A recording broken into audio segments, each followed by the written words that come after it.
ಕುಮಾರಣ್ಣ, ನಾನು ಪ್ರಶ್ನೆ ಕೇಳಿದ್ದೀನಿ. ನನ್ನ ಆಸ್ತಿ ಚರ್ಚೆ ಮಾಡೋದು ನೀನು. ಫಸ್ಟು ಮೊದಲಿಂದ ಬಾ ನೀನು.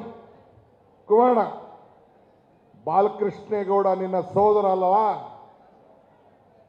ಅವರ ತಂದೆ, ಅವರ ಧರ್ಮಪತ್ನಿ, ಅವ್ರ ತಂದೆ, ಅವ್ರ ಮನೆಯವರು ಮೈಸೂರವರು, ಶ್ರೀರಂಗಪಟ್ಟಣ, ಬೆಂಗಳೂರು, ಅವರ ನಂಟರಿಷ್ಟು, ಬೇನಾಮಿಗಳು,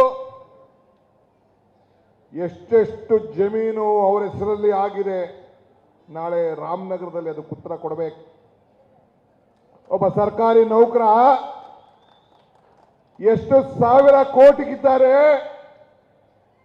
ಯಾವ ಆಲೂಗಡ್ಡೆ ಈರುಳ್ಳಿಗಡ್ಡೆಯಲ್ಲಿ ಸಂಪಾದನೆ ಆಯಿತು ಅದು ಕೊಡಬೇಕು. ನಾನು ಹೇಳಿದ್ದೇನೆ, by birth I am on agriculturist, by profession I am A business man ಅಂತ. ನೀನು ಹಂಗೆ ಹೇಳಿಲ್ಲ. ನಾನು ಪಂಚೆ ಹಾಕೊಂಡಿದ್ದೀನಿ, ನಾನು ಹೊಲ ಉಳ್ತಾ ಇದ್ದೀನಿ ಅಂತ ನೀನು ಹೇಳಿದ್ದೆ. ಜಮೀನು ಮಾಡ್ತಾ ಇದ್ದೀನಿ ಅಂತ.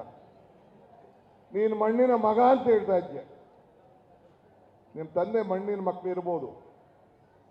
ನಾವು ನನ್ನನ್ನು ಕಲ್ಲಿನ ಮಗ, ಕಲ್ಲು ಲೂಟಿ ಮಾಡಿಬಿಟ್ಟಿದ್ದೀನಿ ಅಂತ. ನನ್ನ ಮೇಲೆ, ನನ್ನ ತಮ್ಮನ ಮೇಲೆ, ನನ್ನ ಧರ್ಮಪತ್ನಿ ಮೇಲೆ, ನನ್ನ ತಂಗಿ ಮೇಲೆ ನೀನು ಕೇಸ್ ಹಾಕ್ಸಿ ಏನಾಯ್ತು? ಏನು ಮಾಡೋಕ್ಕಾಗಲಿಲ್ಲ. ಮುಂದಕ್ಕೂ ಹೇಳ್ತಾ ಇದ್ದೀನಿ, ನೀನು ನಿನ್ನ ಕುಟುಂಬದವರು ಏನು ಮಾತಾಡಿದೆ? ಮಿಲಿಟರಿಯವರು ಬಂದು ನನ್ನ ಕರ್ಕೊಂಡು ಹೋಗ್ತಾರೆ ಅಂತ ನೀನು ಬಂದು ನನ್ನನ್ನು ಜೈಲಲ್ಲಿ ನೋಡಲ್ಲಪ್ಪ. ನನ್ನ ಆತ್ಮಧೈರ್ಯ ಹೆಂಗಿತ್ತು?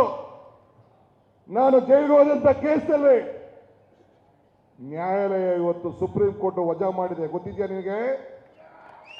ಗೊತ್ತಿದ್ಯಾ ನಿನಗೆ?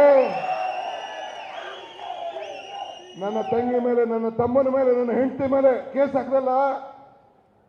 ನಿನ್ನ ಸಹೋದರ ಬಾಲಕೃಷ್ಣೇಗೌಡ ನಿನ್ನ ಕೈಲಿ ಸೈನ್ ಹಾಕ್ಸಿ ಕೇಸ್ ಹಾಕ್ಸಿದ್ನಲ್ಲ, ಅವೆಲ್ಲ ವಜಾ ಆಗಿದೆ. ಗೊತ್ತಿದ್ಯಾ ನಿನಗೆ?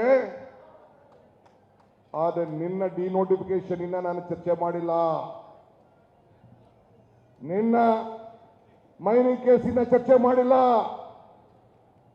ನಿನ್ನ ಸೋದರರ, ನಿನ್ನ ಕುಟುಂಬದವರ ಆಸ್ತಿನ ಪಟ್ಟಿ ಬಿಡುಗಡೆ ಮಾಡಿಲ್ಲ. ಪಟ್ಟಿ ಬಿಡುಗಡೆ ಮಾಡ್ತೀನಿ. ಪಟ್ಟಿ ಬಿಡುಗಡೆ ಮಾಡ್ತೀನಿ.